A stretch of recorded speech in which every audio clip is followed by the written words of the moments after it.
Bienvenue à cette petite formation sur mon Académie des créateurs d'entreprises. Nous sommes là pour vous accompagner pour ceux qui veulent lancer une activité depuis la maison.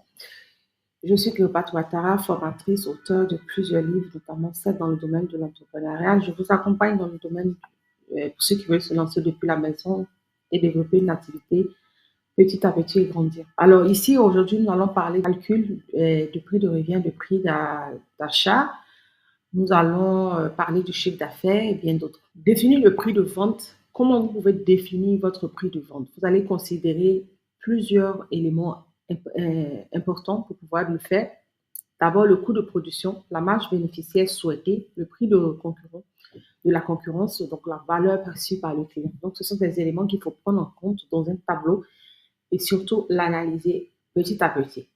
D'où l'analyse du marché que je parle souvent dans mes vidéos. Alors, la méthode de tarification du coût, c'est le coût plus marge, en fait, valeur perçue par le client, prix de référence du marché et puis enchère inversée. Alors, comment vous allez déterminer le prix d'achat? Vous allez négocier avec les fournisseurs.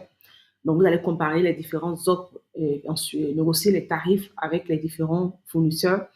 Et j'ai expliqué dans plusieurs de mes vidéos qu'il faut toujours avoir plus de 3 fournisseurs ou 4 sous la main dans le même produit pour pouvoir analyser les différentes propositions qui sont faites.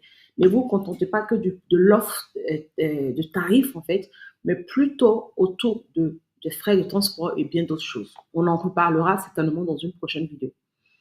Optimisez donc les volumes d'achat. Vous allez optimiser les différents volumes d'achat pour avoir le tarif le mieux adapté. C'est-à-dire que plus on achète, moins on paye. Mais on ne peut pas se permettre d'acheter plus au début. Donc, vraiment, il faut voir en fait dans quelle mesure il faut analyser cela.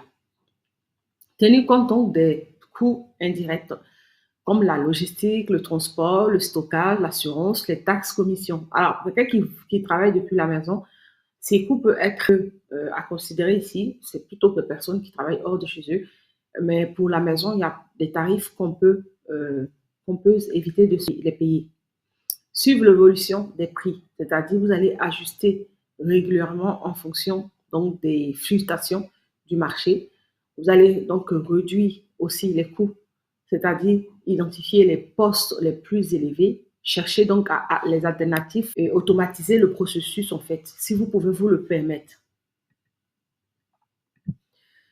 Alors, calculer le prix de revient, c'est vraiment avoir les coûts directs, donc matières premières, main-d'œuvre directe du produit, crée directement le produit, ceux qui sont déterminants dans la création du produit ou du service, amortissement des équipements. Donc, vous faites des achats pour qui, par exemple, un réfrigérateur, dans le cadre d'une restauration, vous allez amortir le réfrigérateur au fur et à mesure des productions que vous faites, coûts indirects et coûts indirects, c'est les frais généraux en fait, administration, marketing et distribution. Ce sont des frais en fait qui sont parfois pas liés directement à ce que vous vendez, mais qui sont parfois importants pour la suivi de votre entreprise. Marge bénéficiaire cible, c'est le pourcentage de profit souhaité sur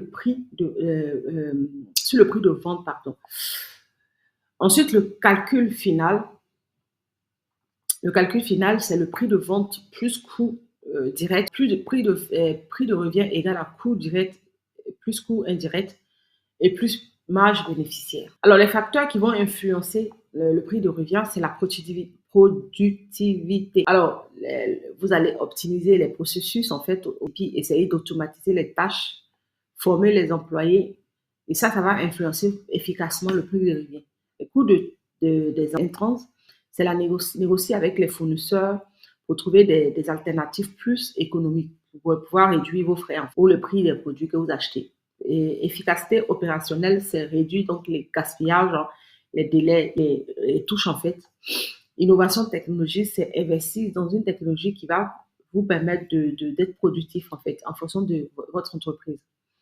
Analyser le chiffre d'affaires. Le chiffre d'affaires, c'est la vente par produit. Donc, identifier les produits les plus rentables et les moins rentables.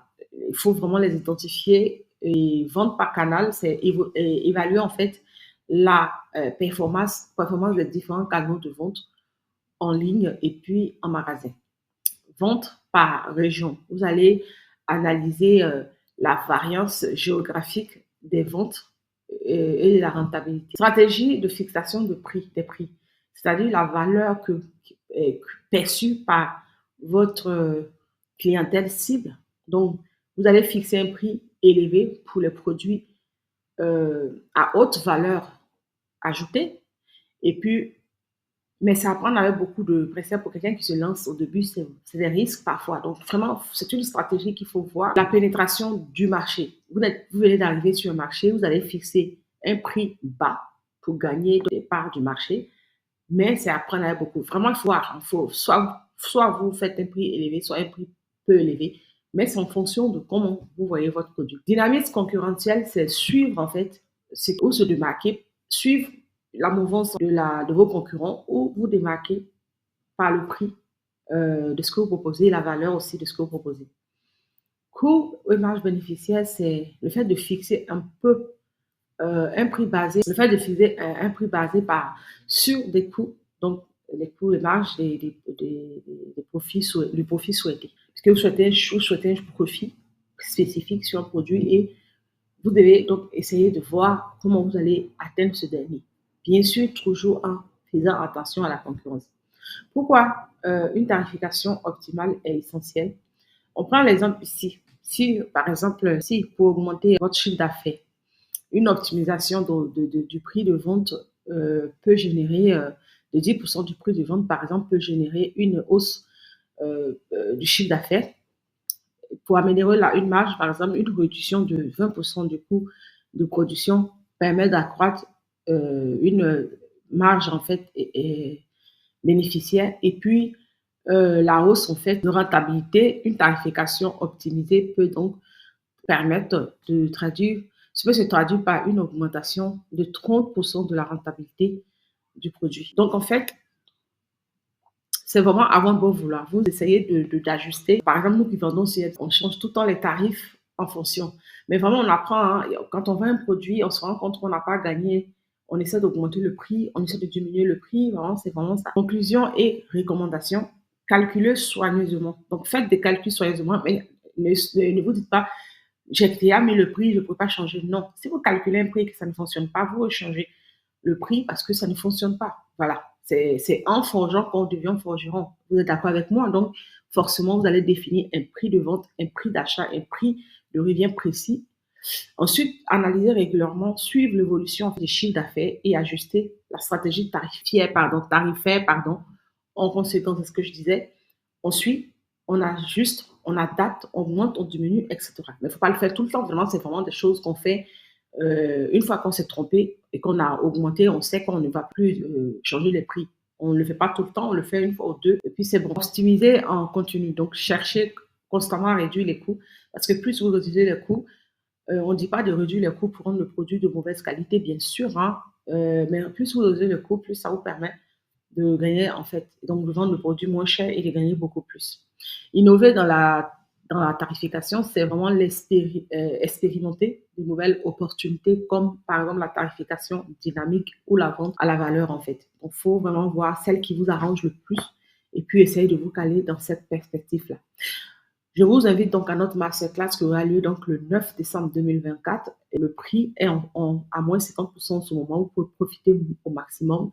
N'hésitez pas à venir donc vous inscrire rapidement pour ne pas que le prix remonte. Je vous remercie. On se retrouve donc dans une prochaine vidéo. Laissez-moi un commentaire, un like et dites-moi si vous avez apprécié cette